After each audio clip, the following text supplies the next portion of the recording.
Hello जय हिंद दोस्तों, मैं रणबीर सिंह स्वागत करता हूँ फिर से आप सभी का आपके परिवार मैथ एंड जीएस क्लासेस में। तो दोस्तों हम लोग बात करने वाले हैं और हम लोग अब एमसीक्यूज के फॉर्म में क्वेश्चंस को देख रहे हैं। तो उसके तहत आपकी वैदिक संस्कृति के सारे क्वेश्चंस देख लेंगे जो लगभग जो है 150 के प्लस में ही क्वेश्चंस होंगे।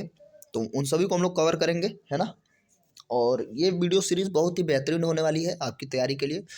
किसी भी एग्ज़ाम के प्रिपरेशन में आप लगे हुए हैं तो बहुत ही महत्वपूर्ण है, चाहे आप छोटे से लेकर बड़े एग्ज़ाम तक की बात कर लें, है ना। चाहे आप सिविल्स की तैयारी कर रहे हो या एसएससी जीडी हो, यूपीपी हो, है ना, यूपीएसआई और रेलवे वगैरह जो भी एग्ज़ाम चल रहे हैं सबके लिए महत्वपूर्ण रहेगा।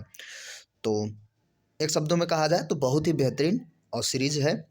तो वीडियो में एंड तक बने रहिए और आपको एक तरीके से आप रिवीजन के तहत देख सकते हैं अगर आप पहले से चीज़ों को कवर कर चुके हैं।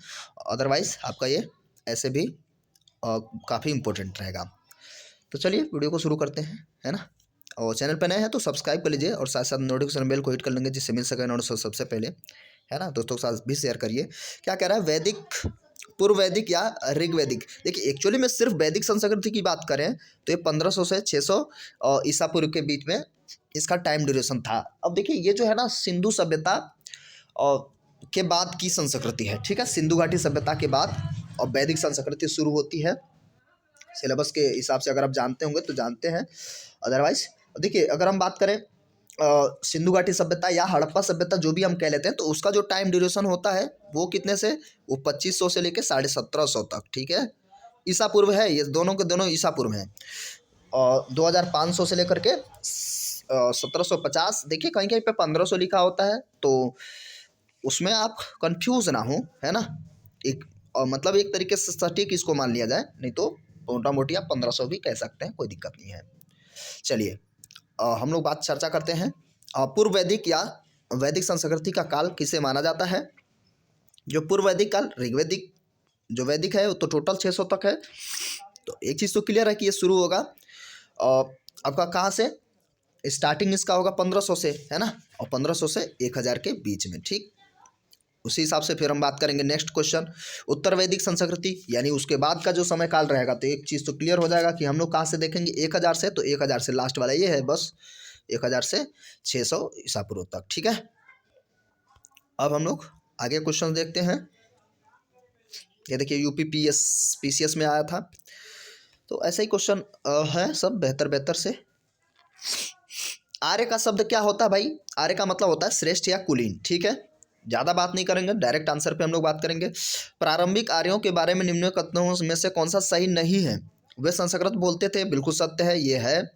वे घुड़सवारी करते थे, तो घुड़सवारी घोड़े का साक्ष्य का कोई अभी क्लियर नहीं है, आगे देखते हैं। वे कई झुंडों में भारत आते ही हैं, फिलहाल आगे देखते हैं हम लोग। उत्तर वैदिक काल के वेद विरोधी और ब्राह्मण विरोधी धार्मिक उपाध्यायों को किस नाम से जाना जाता है, जो आमतौर पे इन दोनों के विपरीत में बात करता है, ठीक है। वेद विरोधी और ब्राह्मण विरोधी, तो उसे हम क्या कहते हैं। तो इसका जो करेक्ट आंसर हो जाएगा वो हो जाएगा श्रमण, ठीक है। करेक्ट आंसर श्रमण हो जाएगा, एबीएमटीएस का है। वैदिक गणित का महत्वपूर्ण अंग क्या है, शतपथ ब्राह्मण है या अथर्ववेद है या छंदोग्य उपनिषद है या शुल्क सूत्र है। तो इसका करेक्ट आंसर क्या हो जाएगा, इसका हो जाएगा शुल्ब सूत्र, ठीक है। देखिए बहुत सारे क्वेश्चंस आप जो है एकदम से नए तरीके से देखेंगे तो ये काफ़ी इंपॉर्टेंट रहेगा।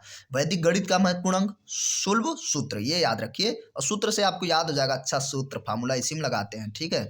चलिए आगे क्या कह रहा है, किस वेद में प्राचीन वैदिक युग की संस्कृति के बारे में चर्चा होती है। तो सीधी सी बात है, जब शुरुआत वेदों का होता है तो उस समय भाई एक ही वेद थे जो सबसे पहले हैं, ऋग्वेद, है ना। सारे के सारे संस्कृत में लिखा गया है और बहुत सारी चीज़ों के बारे में इसमें चर्चा होती है ना। और वेद व्यास ने रचना करी थी, है ना। सभी वेदों के बारे में बात कर लें तो ऋग्वेद या बाकियों की वेद व्यास ने रचना की थी। और एक चीज़ पूछ लिया जाता है कि इनका वास्तविक नाम या दूसरा नाम क्या था, तो ये भी याद रखेंगे, कृष्ण दैवापन, ठीक है, दैवापन आप कह सकते हैं। किसकी बात कर रहा हूँ मैं, वेद व्यास की, ठीक है। तो ये चारों वेद हैं, है ना। और जो सबसे पहला ऋग्वेद, फिर यजुर्वेद, फिर सामवेद, आफ्टर दैट अथर्ववेद। अथर्ववेद में क्या है, जादू टोना है ना, मेडिसिन्स, इन सभी के बारे में चर्चाएं होती हैं, दवाएं हैं, सभी चीज़ों के बारे में। ऋग्वेद तो सभी जानते हैं, मंत्रोच्चारण से संबंधित है और आमतौर पर संस्कृत में है। फिर यजुर्वेद क्या होता है भाई, यजुर्वेद जो है पद वो एक तरीके से गद्य सिचुएशन में है, और इन दोनों का जो मिक्स्ड है वो सामवेद है, यानी कि संगीत की चर्चा इसी में की जाती है ना, और गद्य और पद्य दोनों में मिलता है। तो बहुत सारी चीज़ें हैं। यजुर्वेद का लगभग जो है 85 to 90% जो है यजुर्वेद में सब ऋग्वेद से लिया गया है तो बहुत सारी चीज़ें सिर्फ उसी पे चर्चा करने लगेंगे ना तो बहुत गड़बड़ हो जाएगा, इसलिए जो है हम लोग थोड़ा फास्ट चलेंगे, ठीक। और क्योंकि क्वेश्चन का जो है अमाउंट भी ज़्यादा है, लेकिन थोड़ी बहुत चर्चा भी करते रहेंगे मोटा मोटी, है ना, जब आएगा तो उस हिसाब से और बात कर लेंगे। निम्न में से उत्तर वैदिक काल में लिखे गए ग्रंथों का सही क्रम क्या है? उत्तर वैदिक काल में क्या क्या चीज़ें लिखी गई थी? तो अब देखिए, सबसे पहले जो है उपनिषद लिखे गए सबसे पहले, फिर वेद लिखे गए, फिर ब्राह्मण, फिर सबसे लास्ट में अरण्यक। देखिए, वेद और उपनिषद में आप कंफ्यूज हो सकते थे, ठीक है, तो उसमें आप जो है कंफ्यूज नहीं होंगे। सबसे पहले उपनिषद, वेद, ब्राह्मण, फिर अरण्यक, है ना। और उसके बाद हम बात करते हैं, वेदों की संख्या 4 ही है, तो सभी जानते हैं, अभी चर्चा हो ही गई थी, है ना। अच्छा, ये क्वेश्चन ये पूछ लिया जाता है, जैसे स्मृति ग्रंथियाँ वगैरह थी, तो उसी का जो एक संकलन है तो उपनिषद कहलाता है। तो स्मृति ग्रंथि में मनुस्मृति जो है आप जानते हैं, काफ़ी कानून के रूप में उसे जाना जाता है। भारतीय या हम कहें तो भारत धर्म के मामले में, है ना, हिंदू धर्म के मामले में एक कानून का काम करता है मनुस्मृति, ठीक है। उसी में आप मत्स्य पुराण वगैरह देखे होंगे, तो सबसे पुराना पुराण मत्स्य पुराण था, है ना। तो ये सब उपनिषद के अंग है। और वेद बाद में, फिर ब्राह्मण आए, और जंगल में जो लिखा गया वो अरण्यक था, है ना। कौन से 3 वेद संयुक्त रूप से त्रयी या वेद त्रयी के नाम से जाना जाता है?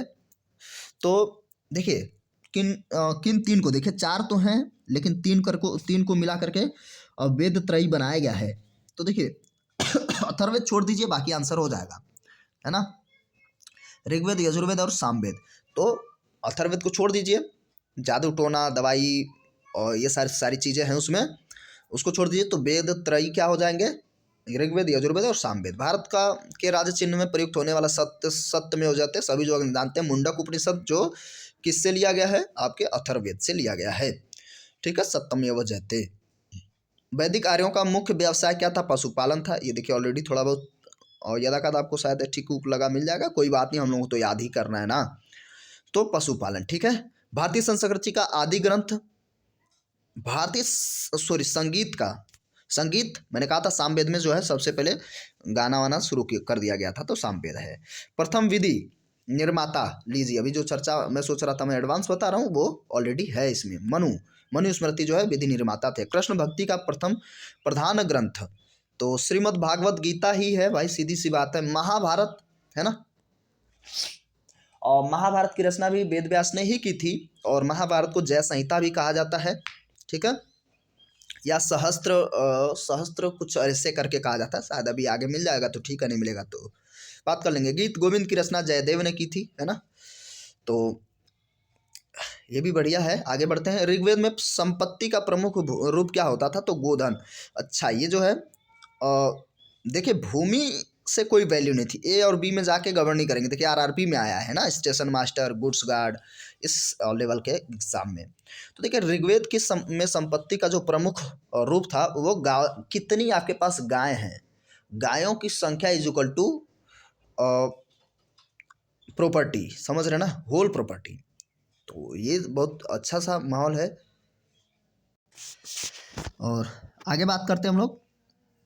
वेद के किस मंडल में शूद्र का उल्लेख पहली बार मिलता है? तो 10वें मंडल में, है ना। ऋग्वेद में जो है 10 मंडल थे, 10 ही मंडल थे, उसमें 10वें मंडल में शूद्र की चर्चा मिलती है, और 9वें मंडल में सोम की चर्चा होती है ना। तो सोम की चर्चा 9वें मंडल में होती है। और इसके अतिरिक्त अगर हम बात करें तीसरे मंडल में, तो सावित्री सूर्य को समर्पित, यानी सावित्री को समर्पित क्या यार उससे हम कहते हैं, वो जो मंत्र ओम भूर्भुवः स्वः है, गायत्री मंत्र की चर्चा मिलती है। ठीक है, तो ये चीज़ें याद रखेंगे। पुराणों की संख्या 18 है। ठीक है, और वैदिक धर्म का मुख्य लक्षण इनमें से किसकी उपासना थी? तो वैदिक धर्म में जो है सबसे पहले किसकी उपासना हम लोग करते थे? देखिए, अगर हम बात करें सिंधु घाटी सभ्यता में, तो उस समय जो है जो उपासना होती थी आमतौर पे प्रकृति की होती थी, है ना, और मात्र प्रधान चीज़ें होती थी। और वैदिक संस्कृति में भी मात्र प्रधान चीज़ें चल रही थी, है ना, मात्र प्रधान समाज था पूरा। और उस समय भी क्या चल रहा था? प्रकृति की ही पूजा चल रही थी। जैसे वायु देवता है, यानी कि आप कह सकते हैं पवन देवता, अग्निदेव, है ना, अग्नि देवता को प्रभु मतलब जो भी गॉड है और मनुष्य के बीच का एक कड़ी माना जाता है जोड़ने के मामले में, है ना, जैसे हवन वगैरह किया जाता था। तो ये सब चीज़ें हैं। ठीक है, तो प्रकृति की ही उपासना लोग करते थे, है ना। धरती आज भी आमतौर पे देखा जाए हिंदू धर्म में, तो आज भी प्रकृति की ही पूजा की जाती है। और मुझे लगता है सभी धर्मों में ही कुछ ऐसा ही कॉन्सेप्ट होगा। तो किस देवता के लिए ऋग्वेद में पुरंदर जो है काफ़ी महत्वपूर्ण क्वेश्चन आप देख रहे हैं, है ना। देखिए, ये भी आरआरबी जम्मू एएसएम, है ना, या गुड्स गार्ड्स के लेवल के समय में 2004 के टाइम पे आया था अभी। तो क्वेश्चन काफ़ी बेहतरीन है। तो ये कह रहा कि पुरंदर शब्द किसके लिए इस्तेमाल में लाया जाता था? तो देखिए, इंद्र की जो है चर्चा खूब होती थी, है ना, वेदों में। तो ऋग्वेद में सर्वाधिक जो चर्चा हुई थी इंद्र की हुई थी, तो उन्हें पुरंदर कहा जाता था, है ना। अग्नि, फिर वरुण वगैरह। तो शुल्ब सूत्र किस विषय पर संबंधित है? तो अभी हम लोग पढ़ के आए हैं, गणित पर। ठीक है, लेकिन शुल्ब सूत्र गणित वो क्वेश्चन थोड़ा सा क्योंकि ज्यामिति अगर ऑप्शन में, तो हमें ज्यामिति ही करना चाहिए। ठीक है, शुल्ब सूत्र जो है अगर ज्यामिति ऑप्शन में है तो हमें ज्यामिति करना चाहिए। वहाँ पे जब ज्यामिति नहीं था, इसलिए गणित का आंसर हुआ था। ठीक है, तो उस क्वेश्चन को आप थोड़ा सा बह करके देख भी सकते हैं। असतो माँ सदगमे तमसो माँ ज्योतिर्गमय मृत्यो माँ अमर्त्य गमय कहाँ से लिया गया है? तो किस जगह से इसको मतलब उठाया गया है? तो उपनिषद से लिया गया है। क्या? असतो माँ सदगमय तमसो माँ ज्योतिर्गमय मृत्योर्मा अमर्त्यगमय, ये जो है उपनिषद से लिया गया है। और उपनिषद जो है वेदों का अंग होता है। ठीक है, उपनिषदों की संख्या कितनी है? 6। कंफ्यूजन नहीं होंगे। हाँ, वेदांग। अच्छा, ठीक है, थोड़ा सा ठीक है। आर्य भारत में बाहर से आए सर्वप्रथम बसे थे, तो किस जगह पे? यानी कि जो आर्य जो भारत में आए, तो सबसे पहले वो कहाँ? तो पंजाब वाले क्षेत्र में वो बसते हैं। और पंजाब आज का वर्तमान भारत में जो पंजाब है, ये तो मात्र 1/3 भाग ही है। पंजाब का मतलब ये समझिए 3 हिस्सा पाकिस्तान वाले क्षेत्र में है। तो पाकिस्तान पूरा आप ले सकते हैं, उसका जो है और 1/3 भाग अगर पाकिस्तान का निकाल लेंगे तो वो पूरा मिला के पंजाब बनता था पहले। ठीक है, थोड़ा ज़्यादा भी निकाल लीजिए, कोई दिक्कत नहीं है। चलिए आगे बढ़ते हैं। ये क्वेश्चन देखिए लेवल का है, और ऐसे भी क्वेश्चन आपको मिल सकते हैं छोटे एग्जाम में भी। आजकल ऐसा आ रहा है, प्रवृत्तियाँ बदलती जा रही हैं। तो इसमें हम लोग चर्चा करते हैं कि इसको हमें सिचुई 1 और 2 में मिलाना है ना। यज्ञकर्ता जो उनका पाठ करते थे, उन्हें क्या कहा जाता था? तो ऋग्वेद का देखिए बिल्कुल सही है, होर्थ ही रहेगा। ठीक है, ऋग्वेद का होर्थ ही रहेगा। और यजुर्वेद का अधर्यु एकदम से सही है। सामवेद का गाने वाला तो होता है उद्गाता या उद्गात्र कहते हैं, एकदम सही है। तो बचा हुआ अथर्ववेद क्या होगा? ब्रह्मा। अब आपको याद कैसे करना है, मैं आपको याद कराता हूँ, ध्यान से देखिए जो ऋग्वेद है उसको आपको याद रखना पड़ेगा। होर्थ मतलब आहुति दिया जाता है, तो होता आहूत, है ना। ऐसा कुछ आप देखिए शब्द आपको मिल पा रहा होगा, आहूत, है ना।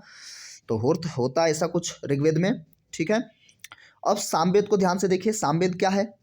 उद्गाता उसे हम कहते हैं, जो उसका पाठ करता है तो उद्गाता, क्योंकि सामवेद जो है संगीत के लिए फेमस है, संगीत की चर्चा इसमें की गई है। तो उद्गाता यानी कि उद्गात या उद्गाता यानी गाया जाता है सामवेद।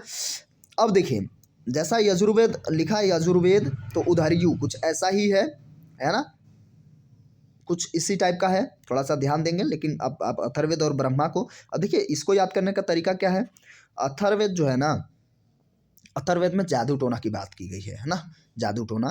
बाकी दवाइयों के बारे में भी चर्चा हुई है और बहुत सारी अच्छी चीज़ें भी हैं, ऐसा नहीं कि सिर्फ ये उसमें क्या कहते हैं वो जो कुछ दिमाग को पढ़ कर दिया जाता है, सम्मोहन वाली विधियाँ, ये सारी चीज़ें हैं, तो अच्छी चीज़ें भी हैं, कुछ ऐसी भी हैं, लेकिन दवाइयों के बारे में चर्चा होती है तो अच्छा है। लेकिन अगर हम बात करें जादू टोना अगर कोई मानता है तो उसको तो भैया कौन बचाएगा, सिर्फ ब्रह्मा ही बचा सकते हैं। तो ऐसे याद कर लीजिए यार, क्या दिक्कत है, रिलेट करने से मतलब है, कोई इसको जो है अन्यथा ना ले, है ना। तो फाइनली आंसर क्या हो जाएगा हम लोगों का, अब कौन सा इसमें है वो आप मैच कर लेंगे, मैं फिर से आपको याद दिला दूँ। मतलब पहला, ऋग्वेद को जो पढ़ता है होर्त या होता कहलाता है, यजुर्वेद को अधर्यु और सामवेद को उद्गाता या उद्गात्र और अथर्ववेद को ब्रह्मा ही बचा सकते हैं। तो करेक्ट आंसर इज द पता नहीं कौन सा। ठीक, आगे बढ़ते हैं। वेदों की अपौरुषेय, वेदों को अपौरुषेय क्यों कहा जाता है? सीधी सी बात है, ऐसा कहा गया है कि वेदों की जो रचना की गई है ना, ये भगवान के द्वारा किया गया है, तो मतलब एक तरीके से पुरुषों के द्वारा नहीं किया गया है ना। तो इसलिए इसमें देखिए ऑप्शन कौन सा आपको दिख रहा है कि क्या हो सकता है बिल्कुल सही आंसर, तो क्योंकि ये देवताओं के द्वारा की गई है ना, मनुष्यों के द्वारा नहीं, तो अपौरुषेय है, सीधी सी बात है। वैशेषिक दर्शन के प्रतिपादक हैं, तो देखिए वैशेषिक जो दर्शन है कणाद है, उलूक कणाद, तो करेक्ट आंसर यही रहेगा, पतंजलि योग गुरु हैं, है ना। और गौतम आमतौर पे जो है अक्षपाद गौतम या गौतम हम कहें तो एक तरीके से हम कानून के मामले में कुछ इनको कहा जाता है, थोड़ा सा मैं डाउट में हूँ। कपिल मुनि की भी चर्चा बहुत ज़्यादा होती है। बात करेंगे मीमांसा या पूर्व मीमांसा के दर्शन के प्रतिपादक कौन है, तो जैमिनी, इसमें आंसर लगा भी है, कोई बात नहीं है, जैमिनी मीमांसा या पूर्व मीमांसा के करेक्ट आंसर हो जाएंगे। वेदांत या उत्तर मीमांसा के दर्शन जो है बदरायण हैं। ऋग्वेद का कौन सा मंडल पूर्णतः सोम को समर्पित है, तो नवा, है ना, अभी चर्चा करके आए थे हम लोग, नवा, है ना, तो सोम को समर्पित है। प्रसिद्ध 10 राजाओं का युद्ध, दसराग युद्ध हम बात करते हैं तो ये ऋग्वेद में मिलता है, दसराग युद्ध हुआ था, है ना।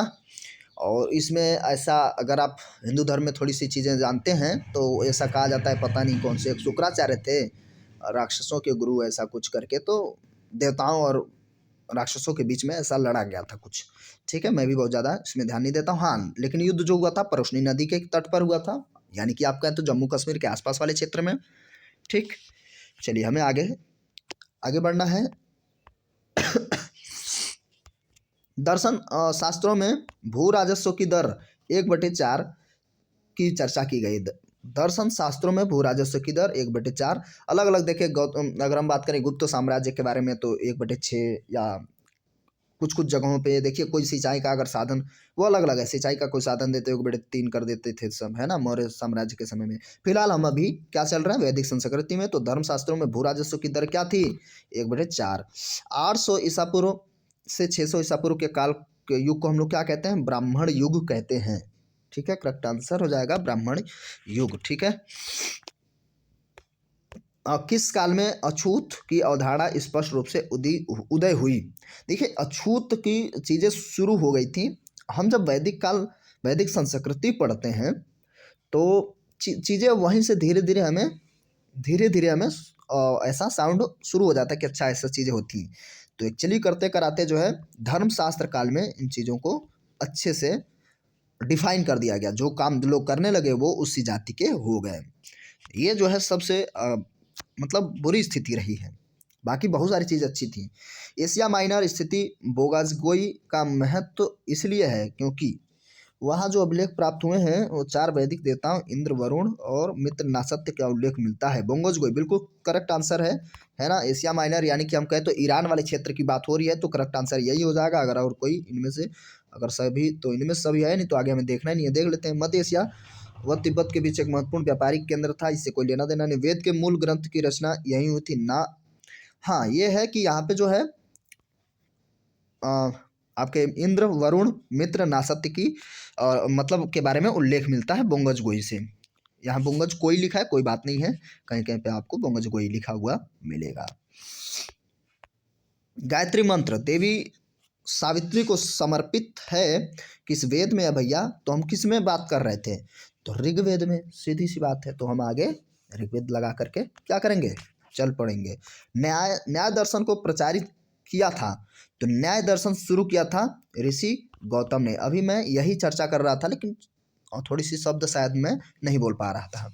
तो ऋषि गौतम जो है न्याय दर्शन के लिए और उन्हें जाना जाता है। और देखिए सब कितना यूपी पीसीएस में आया था, आरएस आरटीएस है, उत्तर प्रदेश पीसीएस में एग्जाम का लेवल देखिए, वन लाइनर ही है लेकिन कितना बेहतर है। प्राचीन भारत में निष्क से जानते हैं, तो निष्क एक स्वर्ण आभूषण हुआ करता था, है ना, तो निष्क कहा जाता था। ठीक, योग दर्शन के पतंजलि हम लोग जानते ही हैं। तो आगे बात कर लेंगे, आगे चलते हुए चलेंगे। उपनिषद पुस्तकें हैं, तो उपनिषद किस पर आधारित हैं भाई? तो जो भी उपनिषद की पुस्तकें हैं वो दर्शन पर आधारित हैं। ठीक है, करेक्ट आंसर हो जाएगा डी, दर्शन पर आधारित उपनिषद की पुस्तकें होती हैं। सूची 1 और 2 को मिलाना है, तो फिर से देखते हैं क्या क्या है सूचियों में। क्या है भाई? ऋग्वेद। ऋग्वेद में मैंने कहा था कि ऋग्वेद क्या होता है, तंत्र मंत्र की चर्चा होती है। तो ये तंत्र मंत्र और वशीकरण ये अथर्ववेद है, डोंट कंफ्यूज। ठीक है, जिसमें पूजा पाठ किया जाता है, श्रोत्र एवं कर्मकांड। तो श्रोत एवं कर्मकांड ये तो हमारे यजुर्वेद वाले हिस्से से आएगा। सामवेद में गाना वाना गाएंगे, तो सामवेद यहाँ है। ऋग्वेद देखिए श्रोत एवं प्रार्थनाएं, जिसमें पूजा की जाए, तो प्रार्थनाएं के लिए ये है। ये यजुर्वेद बचा श्रोत एवं कर्मकांड के बारे में चर्चाएं होंगी, क्योंकि ये बाकी चीज़ों, क्योंकि ये पद्य उसमें गद्य में था ना। तो इस तरीके से इसका करेक्ट आंसर हो जाएगा, जो भी हो आप लगा लेंगे। ठीक है, एक बार फिर से रिपीट कर लीजिए। ऐसी चर्चा हम लोग पहले भी कर चुके थे कि ऋग्वेद में क्या होता है भाई, प्रार्थना पूजा पद्धति के बारे में चर्चाएं होती हैं, कैसे यज्ञ वगैरह होना है। यजुर्वेद क्या होता है, यजुर्वेद जो है कर्मकांड के बारे में, उसमें भी चर्चा है, लेकिन मतलब ये गद्य में लिखा गया है। सामवेद तो गाना गीत संगीत है, और अथर्ववेद तो हम लोग जानते हैं, वशीकरण, तंत्र मत, दवाई, है ना, चिकित्सा, जो भी आप कह लें। आरंभिक वैदिक साहित्य में सर्वाधिक वर्णित नदी, सबसे ज्यादा सिंधु घाटी सभ्यता की बात हो गई थी। गंगा तो मात्र 3 बार की चर्चा हुई थी, सिंधु, है ना, सिंधु, उसके बाद सरस्वती, इन सब की चर्चाएं बहुत ज्यादा हुई थी, है ना। फिलहाल आरंभिक वैदिक काल की बात हो रही, सिंधु, है ना, बाद में फिर सरस्वती की सबसे ज्यादा चर्चा होती है वैदिक काल के बाद, और उसके उसी समय के हिस्से में। उपनिषद काल के राजा अश्वपति जो है कहाँ के शासक थे, है ना, वो राजा कहाँ के थे? तो ये के तो थोड़ा सा इसमें जो है के जो भी आप कह सकते हैं, थोड़ा सा मुझे साउंड में ठीक नहीं लग रहा है, लेकिन ठीक है, याद कर लीजिए। और अध्यात्म ज्ञान के विषय में नचिकेता यम का संवाद किस उपनिषद में है? तो ये कठोपनिषद में है ना, कठोपनिषद में है। जैसे मुंडकोपनिषद है, उसी हिसाब से कठोपनिषद है। सब ये उपनिषद ही है, केन उपनिषद, छंदोग्य उपनिषद है, बृहदारण्य उपनिषद। फिलहाल नचिकेता की चर्चा कठोपनिषद में होता है। तो जैसे कठ घोड़वा वाला नृत्य होता है ना, तो ऐसे याद रख लेंगे, नृत्य मतलब नाचना। वैदिक नदी कुंभा, यानी काबुल नदी जिसे हम कहते हैं, काबुल पाकिस्तान वाले क्षेत्र में है। तो ये सॉरी काबुल तो उसकी राजधानी हो जाएगी ना, अफगानिस्तान। ठीक है, तो पाकिस्तान से तो आगे ही है, सॉरी फॉर दिस। फिलहाल इसका करेक्ट आंसर क्या हो जाएगा? और कुंभा नदी यानी काबुल, ये अफगानिस्तान में ही है। और कपिल मुनि द्वारा प्रतिपादित दर्शन, जो सांख्य दर्शन कपिल मुनि ने स्टार्ट किया था, सांख्य दर्शन। ठीक, न्याय दर्शन और ऋषि गौतम थे। ठीक, भारत के किस स्थल की खुदाई लौह धातु के प्रचलन के प्राचीनतम प्रमाण मिलते हैं? तो अंतरजी खेड़ा, अंतरजी खेड़ा याद रखेंगे, लोहे का साक्ष्य मिला था। और ये चीज़ तो क्लियर है, आर्य जो थे उस समय लोहे का साक्ष्य में मिला था जब आर्य थे। और उससे पहले अगर हम बात करें और सिंधु घाटी सभ्यता के बारे में, तो लोहे का साक्ष्य बिल्कुल भी प्राप्त नहीं हुआ था, है ना। तांबे का इस्तेमाल उन लोगों ने पहले किया था, है ना, कांसा वगैरह और बाकी चीज़ें जो है। लोहा लेकिन नहीं मिला था। घोड़े के बारे में भी, शेर नहीं मिला था। घोड़े का साक्ष्य तो मिलता है गुजरात वाले क्षेत्र से, लोथल वाले हिस्से से, है ना, वहीं से धौलावीरा है, तो वहाँ से। निम्न में से किसकी संकलन ऋग्वेद पर आधारित है? तो ऋग्वेद पर आधारित जो है आमतौर पे मतलब कॉपी पेस्ट वाली जो बात है, तो मुख्यतः हम अगर बात करें तो ये जो मंत्र वगैरह थे उनको संगीत में किया गया था, है ना, तो सामवेद ही हो जाएगा। निम्न में से कौन प्रस्थान त्रयी में शामिल नहीं है? प्रस्थान त्रयी में शामिल नहीं है, ये थोड़ा सा क्वेश्चन काफ़ी बेहतर है, लेवल भी देखिए। तो कौन सा हो जाएगा इसमें? जो करेक्ट आंसर हो जाएगा भागवत, है ना, इसको याद कर लीजिए। प्रस्थान त्रयी नहीं है, भागवत नहीं है, बाकी भगवत गीता, ब्रह्मसूत्र और उपनिषद हैं। कर्म का सिद्धांत संबंधित है, तो कर्म का सिद्धांत किससे संबंधित है, यानी कि कहाँ से उसकी चर्चा होती है? तो मीमांसा से, है ना, मीमांसा से इसकी जो है चर्चा होती है। आगे फिर से सुमेलित करने के लिए आ गया, है ना, अथर्ववेद में किसकी चर्चा की गई है, तो किसकी कब, है ना। और आमतौर पर इसको आधा आप रिलेट करेंगे तो आधा ऐसे ही हो जाएगा, ठीक। और अथर्ववेद, अथर्ववेद औषधियों से संबंधित है, सीधी सी बात है, यहाँ आ गया। ऋग्वेद ईश्वर की महिमा, तो पहला हो जाएगा। सामवेद संगीत ही है, और यजुर्वेद बलिदान विधि से संबंधित चीज़ें हैं। तो बस देखिए, अगर यजुर्वेद में आप डाउट में थे तो ये क्लियर हो गया इन सब से, ठीक है। चरक संहिता नामक पुस्तक किस विषय से संबंधित है? चरक जो थे हमारे यहाँ औषधि के मामले में चिकित्सा के जनक कहे जाते हैं, ठीक है। चरक, चरक हैं। सुश्रुत जो थे उन्हें हम कहेंगे, तो हमारे यहाँ प्लास्टिक सर्जरी जो है सुश्रुत ने ही शुरू कर दी थी, ठीक है। और चरक संहिता जो है चिकित्सा के क्षेत्र के लिए जानी जाती है, अर्थशास्त्र कौटिल्य ही है, ठीक है ना।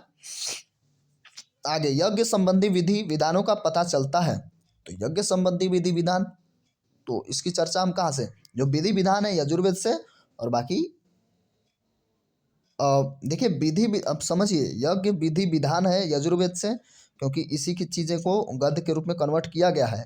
और ऋग्वेद में क्या किया गया है? ऋग्वेद में स्पेशली ईश्वर की महिमा का गुणगान वगैरह वगैरह ये सारी चीज़ें हैं, ठीक। कर्म कांडों के बारे में चर्चा यजुर्वेद से ही होती है। तो ये थोड़ा सा चीज़ को समझिए, दोनों एक दूसरे से रिलेट हैं। मैंने कहा था कि लगभग सारी चीज़ें इसी से अवतरित हैं, और सामवेद इसी को ही, ये तीनों इसीलिए क्या है, वेदत्रयी कही जाती हैं, तीनों एक ही से रिलेट करती हैं। और इसका जो मुख्य अंश है, या हम कहते तो धुरी है, वो ऋग्वेद ही है। तो कंफ्यूज ना हो, क्योंकि क्वेश्चन इसी हिसाब से बनता है कि कंफ्यूज करे वो। वैदिक युगीन जो सभा सभा और समितियां जो हैं, दो बहनें थीं, है ना, तो प्रजापति की। तो इसमें देखते हैं क्या है, क्या क्वेश्चन है। वैदिक युगीन सभा, तो राज दरबार होता था, गांवों के व्यवसाय लोगों की संस्था थी, राज्य के समस्त लोगों की राष्ट्रीय सभा थी, तो मंत्रिपरिषद थी। तो इसमें से जो आपका करेक्ट आंसर हो जाएगा, तो जो सभा लगा करता था तो मंत्रिपरिषद ही हुआ था, है ना। सभा और समितियां जो है, और प्रजापति की दो पुत्रियां हैं, ये भी चर्चा इसमें बार बार होता रहता है, तो मंत्रिपरिषद ही था। वैदिक युग में प्रचलित लोकप्रिय शासन प्रणाली, लोकप्रिय शासन प्रणाली की चर्चा जो होती है, यानी कि कहाँ से है, तो उसका मतलब क्या होता है, मतलब लोकप्रिय जो लोगों को द्वारा हो या लोगों के लिए हो, तो गणतंत्र उसे हम कहते हैं। प्रजातंत्र में थोड़ा सा कंफ्यूज ना हो आप, है ना। लोकप्रिय शासन गणतंत्र होगा, यानी कि लोगों का ही तंत्र। प्रजातंत्र में ये चीज़ थोड़ी सी मिस होने लगेगी, है ना, लोकप्रियता के मामले में, ठीक। सबसे प्राचीन वेद कौन सा है? तो वैसे से क्वेश्चन पूछ लेता है तो सिंपल है, कोई दिक्कत नहीं है, ऋग्वेद ही है। निम्न में से कौन भारतीय दर्शन की आरंभिक विचारधारा है? तो भारतीय दर्शन की जो चीज़ें शुरू हुई थी, है ना, तो भारतीय दर्शन की आरंभिक विचारधारा सांख्य थी, है ना। तो ये सब चीज़ें याद रखेंगे, सांख्य, योग, न्याय, वैशेषिक, मीमांसा और वेदांत। इन छह भिन्न भारतीय दर्शनों की स्पष्ट रूप से अभिव्यक्ति किस समय हुई थी, उसका टाइम ड्यूरेशन क्या था? तो वैदिक युग ही था, तो करेक्ट आंसर वैदिक युग हो जाएगा। देखिए क्या है, सांख्य, योग, न्याय, वैशेषिक, मीमांसा एवं वेदांत, ठीक है। तो इन सब छह भारतीय दर्शनों के बारे में चर्चा वैदिक युग में की जाती है। दर्शनों की संख्या 6 है, इस तरीके से आप जो है डायरेक्टली भी याद कर सकते हैं। निम्न में से वह दस्तकारी कौन सी है जो आर्यों द्वारा व्यवहार में नहीं लाई गई थी? तो दस्तकारी यानी कि किस चीज़ को उन्होंने इस्तेमाल में नहीं लाया। देखिए आभूषण वगैरह तो इस्तेमाल करते थे, मृदभांड या पाटरी चलती थी, बढ़ईगिरी वगैरह भी होता था, लेकिन एक चीज़ है जो उस समय जो है मिसिंग था, उसे हम कहते हैं लुहार, है ना, लुहारगिरी, ये सब चीज़ें मिस थी। ठीक है, सुमेलित फिर से अगेन करना है और ध्यान से देखते हैं इसमें क्या करना है, और यहीं से हम लोग डायरेक्ट ही सुमेलित कर लिया करेंगे। आयुर्वेद, आयुर्वेद, आयुर्वेद जो है, अब देखिए किसमें उपवेद, कौन सा किसका उपवेद है, ये थोड़ा सा मिस हो रहा है, ध्यान से देखिए, उपवेद लिखा है, संबंधित वेद है। तो आयुर्वेद की चर्चा जो है ऋग्वेद में होती है, ये उसका उपवेद है। धनुर्वेद का मतलब ऋग्वेद का उपवेद जो है धनुर्वेद है, और सामवेद का जो है गंधर्व, गंधर्व सुने होंगे आप, है ना। तो इसका जो उपवेद है सामवेद है गंधर्ववेद का, और अथर्ववेद का क्या हो जाएगा, शिल्प वेद या कभी कभार अर्थशास्त्र मिलता है। सीधा सीधा लाइन लाइन से याद कर लीजिए। आयुर्वेद किसका उपवेद है, तो ऋग्वेद का। ठीक, यजुर्वेद का धनुर्वेद, ऐसे एकदम से सेम सेम हो गया धनुर्वेद। सामवेद का गंधर्व वेद है, ठीक है। अथर्ववेद का शिल्प वेद या अर्थशास्त्र।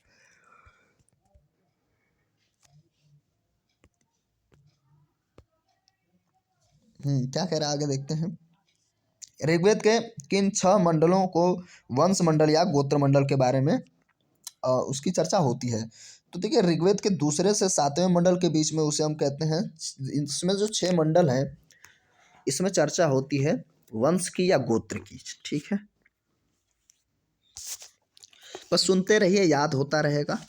ठीक है, बहुत ज़्यादा इसमें परेशान होने की ज़रूरत नहीं है, टाइम थोड़ा लगेगा, क्वेश्चन मतलब भरे का है ना, तो परेशान नहीं होंगे, कंटिन्यू लास्ट तक देखिए, और बहुत ज़्यादा लाभ होगा वो आपको बाद में समझ में आएगा, जब कभी आप इसको सुनने के बाद जब आप कहीं क्वेश्चंस या टेस्ट देंगे या पेपर देंगे तो आपको लगेगा कि हाँ कुछ तो बात थी भाई। किस वेद में जादुई माया वशीकरण, बार बार देखिए वही आ रहा है, तो अथर्ववेद। आर्य शब्द इंगित करता है, तो आर्यवंश बताता है कि ये लोग श्रेष्ठ थे, तो आर्य मतलब श्रेष्ठ, ठीक है, श्रेष्ठ वंश, आर्यवंश। और ऋग्वेद के कुल कितने मंडल हैं, तो मंडलों की संख्या कितनी होती है ना, 10 मंडल हैं।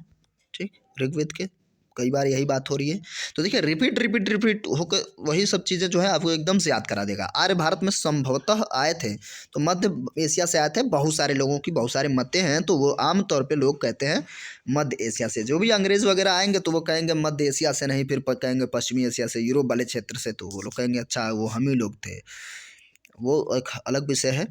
कौन सा वेद अंशतः गद्य रूप में रचित है, अंशतः गद्य है, यजुर्वेद है ना, गद्य के रूप में ही है, उसी की चर्चा होती है। अथर्ववेद तो मैंने कहा था कि ये आप जानते ही हैं इसके बारे में, इसमें जादू टोना है ना, वशीकरण और बहुत सारी चीज़ें, ये गाना है और ये संस्कृत है, यही एक गद्य है। सभा और समिति प्रजापति की 2 पुत्रियां का उल्लेख किसमें मिलता है, देखिए ये शब्द आ ही गया, जो मैंने पहले आपसे कहा था कि ये पूछा जाता है, तो अथर्ववेद में ही इसकी चर्चा मिलती है। सभा और समितियों जो है ये दोनों क्या हैं, प्रजापति की 2 पुत्रियां हैं। वैदिक युग की प्राचीनतम संस्था क्या है, तो वैदिक युग की प्राचीनतम संस्था विद है। ठीक, ये याद रखेंगे, विद है। और ब्राह्मण ग्रंथों में सर्वाधिक प्राचीन कौन सा है, शतपथ ब्राह्मण सबसे पुराना है ना, शतपथ ब्राह्मण सबसे पुराना है। और आगे बात करते हैं, गोत्र व्यवस्था प्रचलन कब आई, तो उत्तर वैदिक काल के समय से गोत्र शुरू हो गए थे। अनुलोम विवाह मतलब एक दूसरे से बदला बदली वाला, तो उच्च वर्ण पुरुष का निम्न वर्ण नारी के साथ विवाह, एक तरीके से ऐसा शब्द उस समय था, है ना, अनुलोम विवाह। आगे बात करेंगे प्रतिलोम, जब विवाह की हो जाएगी, दोनों एक दूसरे से हो जाएगा अपोजिट, है ना, तो अब नारी क्या होगी, प्रतिलोम में उल्टा मतलब होना, है ना, तो उल्टे स्थिति में उच्च वर्ण की नारी होनी चाहिए और पुरुष जो है निम्न वर्ग का होना चाहिए। ठीक है, निम्न वर्ग मतलब जाति व्यवस्था के, वर्ण व्यवस्था के हिसाब से बात की जा रही है। अब वैदिक युग में यव का मतलब होता है जव। ठीक, कुछ कुछ जगहों पे ऑलरेडी ठीक है, मैं 2-3 बार ये शब्द दोहरा चुका हूँ, कोई बात नहीं। चावल को ब्रीही कहा जाता था। ठीक, अथर्व को जो है अथर्व का अर्थ होता है पवित्र या जादू, अथर्व का अर्थ होता है पवित्र या जादू। ठीक, और आगे अगर हम बात करें इसमें, अच्छा इसी से एक रिलेट करके आ जाता है, जैसे अथर्व था तो ऐसे पूछ लेता है यजुर का मतलब क्या है ना, यजुर्वेद वाले जो हिस्से में है तो उसका पूछ लेता है कि बताइए यजुर का क्या होता है। तो यजुर का मतलब होता है सेक्रीफाइस यानी बलिदान। ठीक है, बलिदान, त्याग, है ना। और इस यजुर्वेद को हम जानते हैं बुक ऑफ सॉन्ग्स कहा ही जाता है, तो ये याद रखेंगे। जैसे अथर्ववेद का पवित्र या जादू, पवित्र जादू, और यजुर्वेद का क्या कहते हैं, बलिदान, सेक्रीफाइस। हाँ, अब देखिए क्या है, किसमें हम लोग क्या देखने वाले हैं, शिक्षा। तो ध्वनि शास्त्र में शिक्षा की बात होती है, कल्पसूत्र कर्मकांड ही है। निरुक्त में शब्द व्युत्पत्ति शास्त्र या भाषा शास्त्र निरुक्त में होता है। छंदों में छंद शास्त्र, ऐसे ही ये तो क्लियर था। तो इसमें ऑलरेडी लगा है कि आंसर क्या है, तो आंसर पहला ही है, सब सीधा सीधा है। ठीक, कल्पसूत्र कर्मकांड है, क से क। ठीक, और निरुक्त में शब्द व्युत्पत्ति होती है, भाषा शास्त्र, शिक्षा ध्वनि शास्त्र है जिसमें साउंड की बात होती है शिक्षा में ना, जब पढ़ते हैं तो आप। प्राचीनतम व्याकरण अष्टाध्यायी किसकी रचना है, तो अष्टाध्यायी किसकी रचना है भाई, पाणिनि की, सीधी सी बात है, अष्टाध्यायी है ना। बात करेंगे हम लोग कौन सी स्मृति प्राचीनतम है, तो मनुस्मृति, हम लोग चर्चा किए थे। आदि काव्य की संज्ञा किससे दी जाती है, तो वह कौन सा काव्य है जो आदि काव्य है, सबसे पुराना, तो रामायण आदि काव्य होता है। और महाभारत तो हम लोग जानते हैं जय संहिता, है ना, शायद अभी आया था। तो पुराणों में देखिए भागवत पुराण भी है। तो आगे हम बात करते हैं प्राचीनतम पुराण जो है, आएगा क्वेश्चन। ठीक है, तो प्राचीनतम पुराण जो है मत्स्य पुराण है। ठीक, ये याद रखेंगे, मत्स्य पुराण। आगे बात करते हैं ऋग्वेद में सबसे पवित्र नदी किसे माना गया है ना। सबसे पवित्र, ऋग्वेद में सबसे पवित्र नदी किसको माना गया है, देखिए आज भी जो है, हालांकि अब तो साक्ष्य ही खत्म हो गया है ना, और लेकिन ऐसा कहा जाता है कि वो जब राजस्थान वाले क्षेत्र में जाती है, राजस्थान गुजरात से पहले ही क्या हो जाती है, विलीन हो जाती है ना। तो फिलहाल आप समझ गए हैं आंसर क्या है, सरस्वती है ना। सिंधु की चर्चा बहुत ज़्यादा होती है, सरस्वती सबसे पवित्र नदी थी। गंगा का 3 बार भी चर्चा हुआ था। और बात करते हैं वैदिक समाज की आधारभूत इकाइयाँ। तो आधारभूत इकाई क्या थी, जो चीज़ें शुरू कर रहे थे, है ना, वैदिक समय में। तो वैदिक समय में एक तरीके से कोई भी एक परिवार, परिवार मतलब कुल या कुटुंब, है ना, गांव, है ना, तो उसमें एक तरीके से विश्व मुखिया हुआ करते थे, फिर जिला होता था, जनपति कहा जाता था, जिला। ठीक, जैसे हम ग्रामिक कहते थे, ग्रामीणी, ग्रामिक। कुटुंब का जो मुखिया होती थी आमतौर पर उस समय महिला होती थी। ऋग्वैदिक काल के उस सबसे प्रधान देवता का की पहचान करें जिसकी स्तुति में 250 सूक्तों की रचना की गई है। 250 सूक्त की रचना की गई है, जिससे सबसे ज़्यादा चर्चा की गई है तो इंद्र की। तो इस तरीके से आप इसको रिलेट करके आंसर कर लीजिएगा। किस वेद में सभा को नरिष्ठ अर्थात सामूहिक वाद विवाद का अनुल्लंघनीय कहा गया है, किसमें। तो अब देखिए ये क्वेश्चन निकल करके आया है, तो इसका जो करेक्ट आंसर होएगा हो जाएगा अथर्ववेद। ठीक है, फिर से देख लीजिए, किस वेद में सभा को नरिष्ठ अर्थात सामूहिक वाद विवाद या अनुल्लंघनीय कहा जाता है, तो अथर्ववेद में इसकी चर्चा होती है। आगे बात करते हैं किस रचना में नारी को सुरा और पासा के साथ 3 प्रमुख बुराइयों में शामिल किया गया है। सुरा मतलब शराब, है ना, पासा मतलब जो सड़ जाती हैं चीज़ें, पासा। तो उसमें मैत्रायणी में, है ना, देखिए कितना जो है यहाँ नारी के लिए बुरी स्थिति दर्शाया गया है इसमें, तो बहुत गलत बात है भाई। अब चीज़ें देखिए, अब नारियों के लिए अब समस्याएं बढ़ती जाएंगी। सबसे गंदा समय आया था महिलाओं के लिए मध्यकाल, है ना। जब हम एंशियंट हिस्ट्री पढ़ते हैं तो स्थितियाँ ठीक रहती हैं महिलाओं की, लेकिन जब हम बात करते हैं मध्यकाल में, फिर मुस्लिम आक्रांता आते हैं 712 के बाद। 712 में पहले मोहम्मद बिन कासिम आया, हालांकि वो असफल रहा। फिर 1000 से शुरू कर दिया मोहम्मद, क्या नाम था उसका यार, जो 17 बार आक्रमण किया था, 1015 में लास्ट किया था, तो क्या नाम था, गजनवी, ठीक। फिर गौरी आता है 92 में, 91 में। फिर वहीं से शुरू हो जाती हैं गुलाम वंश की स्थितियाँ, ठीक है, 1206 से। तो वो बहुत बहुत बुरी स्थिति थी। अब बहुत तेज़ी से सुधार हो रहा है, आगे फ्यूचर में बहुत कुछ चीज़ें ठीक हो जाएंगी। फिर से हमें क्या करना है, सुमेलित करना ही करना है। अब देखिए इसमें क्या क्या है, अश्वमेध यज्ञ, वाजपेयी यज्ञ, अग्निष्टेम यज्ञ, राजसु यज्ञ। अब देखिए क्वेश्चन जो है बहुत प्यारा सा है, ध्यान से इसको समझिए और इसका आंसर जो है इजीली हो जाएगा, कोई दिक्कत नहीं है। देखिए राजसु यज्ञ आमतौर पर राजा के मामले में ही किया जाएगा, तो क्या हो जाएगा, राजा के सिंहासन रोहण से संबंधित यज्ञ है, राजसु यज्ञ कराया गया, यानी कि राजा सिंहासन पर बैठे हैं उसी के अनुसार अनुरूप सिंहासन। अश्वमेध का यज्ञ मतलब कितना पावरफुल, जैसे रामायण में भी अश्वमेध यज्ञ कराया गया है ना। और बहुत सारे राजा थे, नरसिंह वगैरह, वो नहीं, थोड़ा सा मैं नाम रिकॉल नहीं कर पा रहा हूँ, जो 2 बार लगातार करवाया था, मतलब 2 बार। तो अश्वमेध यज्ञ मतलब अपनी पावर को दिखाते थे कि कोई उसके सामने जो है ही नहीं लड़ने वाला, तो राजनीतिक शक्ति को बढ़ाने हेतु किया जाने वाला यज्ञ हुआ करता था अश्वमेध। वाजपेयी यज्ञ शौर्य प्रदर्शन या प्रजा के मनोरंजनार्थ किया जाने वाला यज्ञ, तो वाजपेयी यज्ञ होता था। अनिष्टोम यज्ञ देवताओं के, अनिष्टोम ना, देवताओं को प्रसन्न करने के लिए अग्नि को पशु बलि दिया जाता था, है ना। और इसमें जो है नाम अनिष्टि है तो काम अनिष्टि वाला होता था। देखिए फिर से देवताओं को प्रसन्न करने के हेतु अग्नि को पशु बलि दिया गया। जाने वाला एवं सोमरस यानी शराब पान किया जाने वाला यज्ञ, तो अनिष्टि जो गंदी चीज़ें हैं वो इसमें थी, ठीक। चारों एकदम से सीधी सीधी हैं। क्वेश्चन का ये पैटर्न को समझिए कैसे वो बना रहा है कि अच्छा आप सोचोगे नहीं तिरछा तो होगा ही, वो तिरछा नहीं करवा रहा है, ठीक। अब नदियों के पुराने नाम के बारे में बात करेगा। परुष्णी, देखिए परुष्णी को तो हम लोग जानते हैं रावी कहा जाता है, आधुनिक नाम वर्तमान में शतुद्री सतलज ही है, शतुद्री सतलज, अस्किनी चेनाब, है ना, चेनाब और बिपाशा का व्यास है ही है। तो ये सीधा सीधा सब है, परुष्णी, रावी, शतुद्री, सतलज, अस्किनी जो है चिनाब और बिपाशा का व्यास है ही है।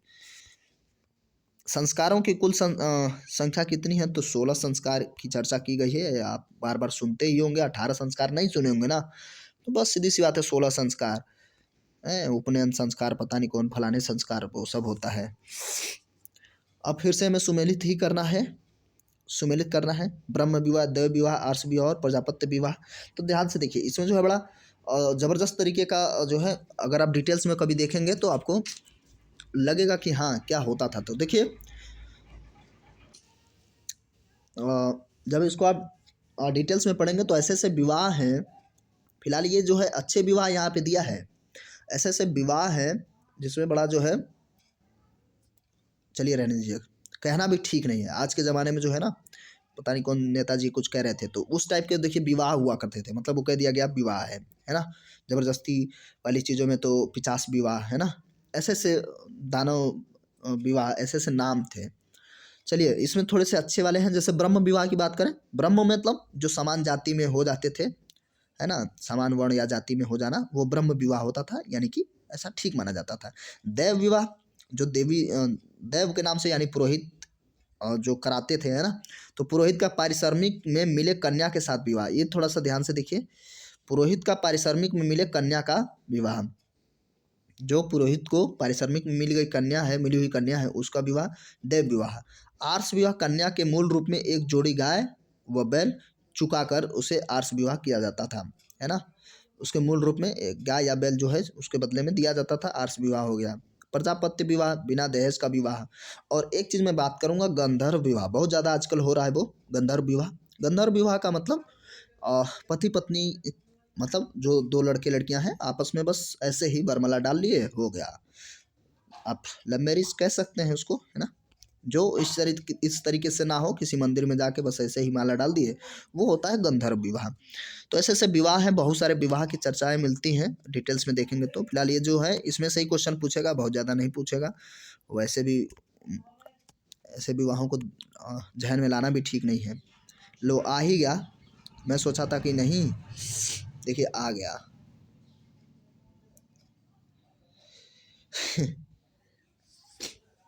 चलिए देख लेते हैं, वो भी सीधा सीधा ही है। गंधर्व विवाह देखिए, प्रेम विवाह अभी जो मैं अभी चर्चा कर रहा था।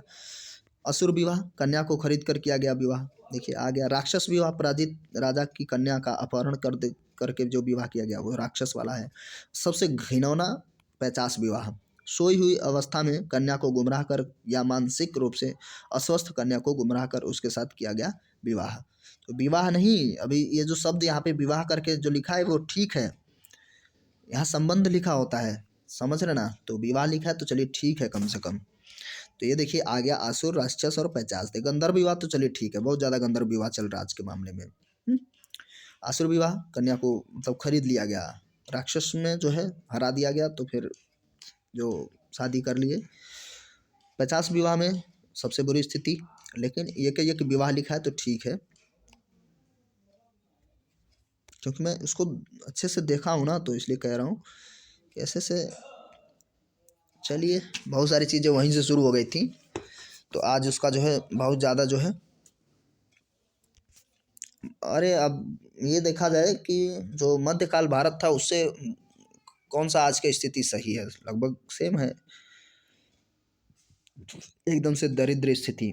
3 ऋण में शामिल नहीं है, 3 ऋण में कौन सा शामिल नहीं है ये हम लोग आगे देखते हैं, छोड़िए। तो उसमें जो है 3 ऋण में मात्र ऋण नहीं है, देखिए वो गलत बात है ना। देखिए देव ऋण, पितृ ऋण और ऋषि ऋण, ये ऋण थे लेकिन मात्र ऋण नहीं था उस समय।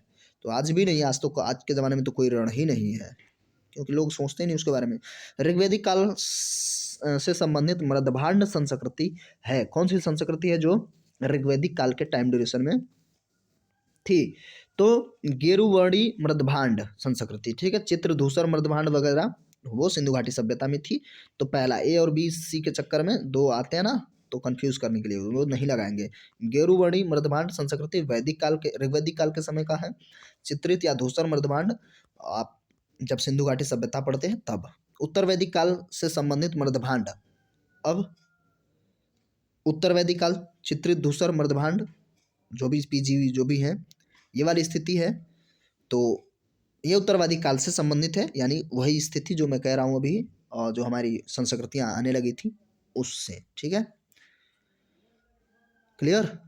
क्योंकि वैदिक काल जब आप शुरू करते हैं तो शुरुआत हम लोग कहाँ से करते हैं, वैदिक काल की स्थिति। फिर कई कई किताबों में अलग अलग स्थितियाँ होती हैं, तो कन्फ्यूज़ नहीं होंगे। चित्रित या मृदभांड वगैरह जो है हमें सिंधु घाटी सभ्यता में मिलता है।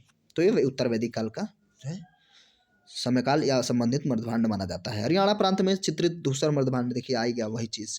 स्थल किस स्थान पर है, तो भगवानपुर से हमें ज़्यादा ये मिलता है, जहाँ पे चित्रित और धूसर मृदभांड हमें मिले हैं, ठीक है। प्राचीनतम विवाह संस्करण का वर्णन करने वाले जो विवाह सूक्त है वो किसमें है, ऋग्वेद में है विवाह सूक्त की चर्चा। हाँ, ये सब विवाह ऋग्वेद में ही चर्चा है, सारे विवाहों के बारे में। ऋग्वेद में अनघ्य यानी कि वध योग्य नहीं शब्द का प्रयोग किसके लिए किया गया था, जो अघन्य, अघन्य मतलब जो वध ना किया जाए, तो गाय का वध नहीं किया जाने वाला शब्द था, है ना। बाकी के तो देख लो भाई, कुछ भी है।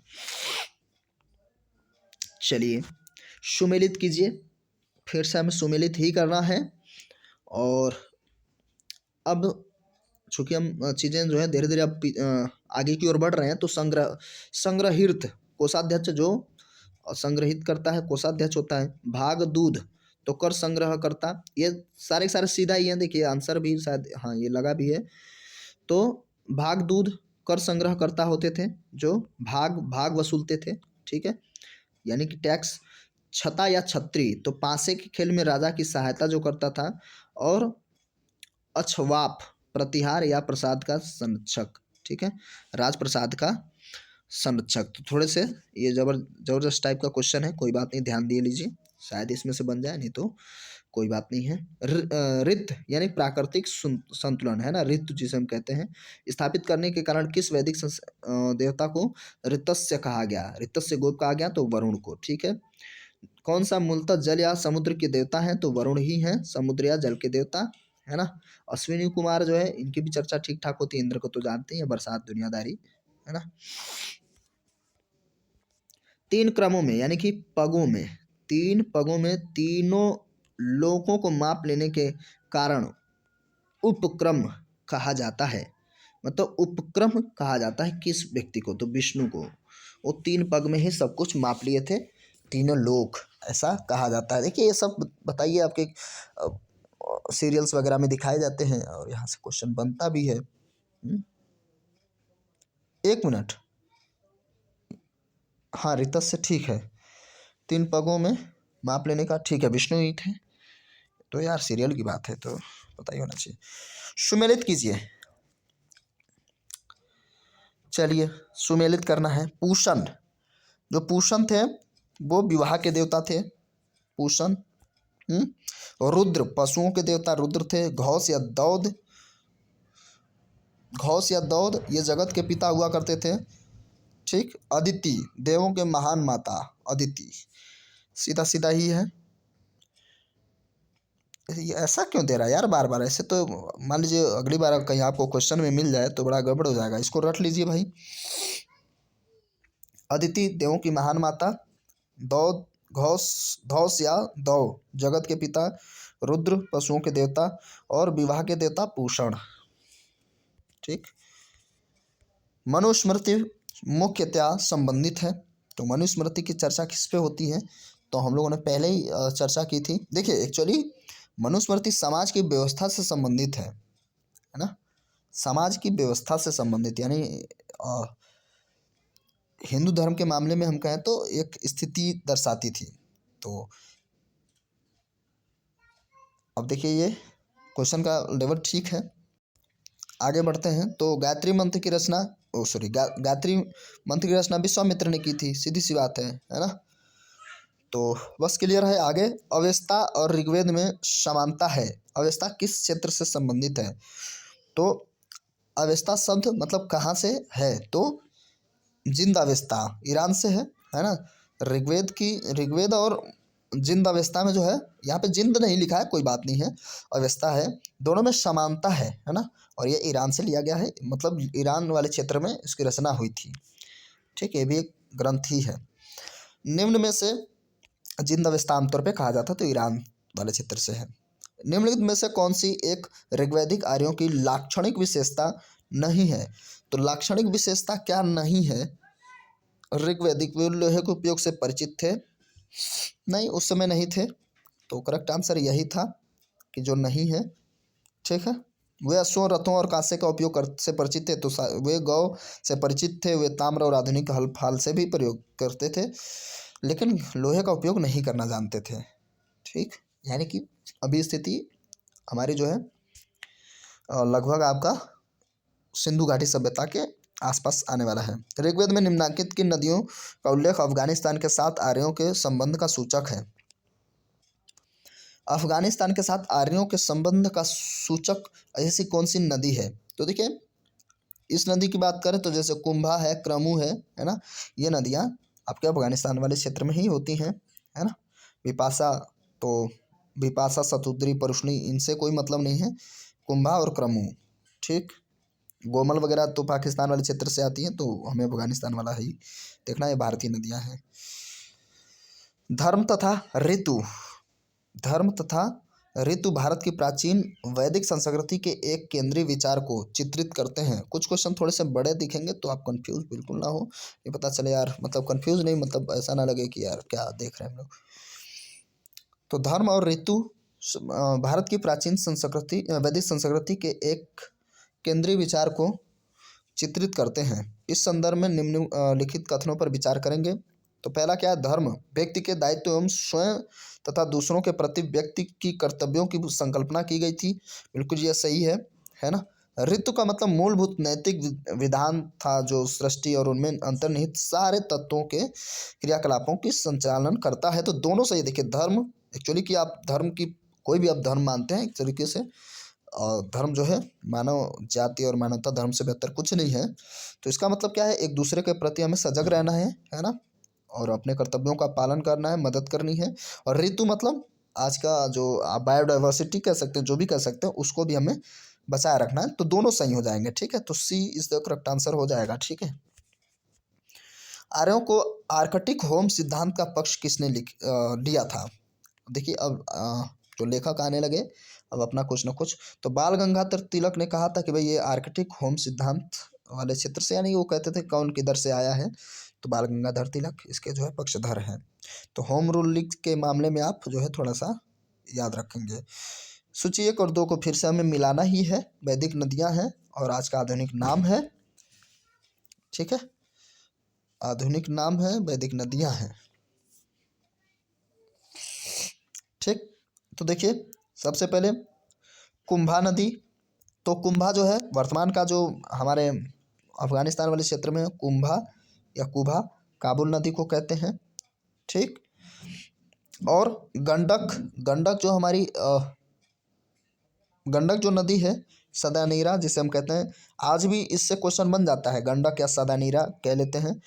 परुष्णी नदी, परुष्णी नदी कौन सी हो जाएगी? देखिए सतुद्री और परुष्णी में ध्यान से हमें क्वेश्चन करना है। देखिए सतुद्री, स से सतुद्री मैंने कहा था और स से सतलज, तो क्लियर। और परुष्णी नदी रावी नदी, ठीक है, तो ये मैच कर लीजिए। सदानीरा गंडक ही है, ठीक। परुष्णी नदी रावी हो जाती है। कुंभा तो काबुल है ही है, उसको छोड़ दीजिए, सतुद्री स से स, क्लियर।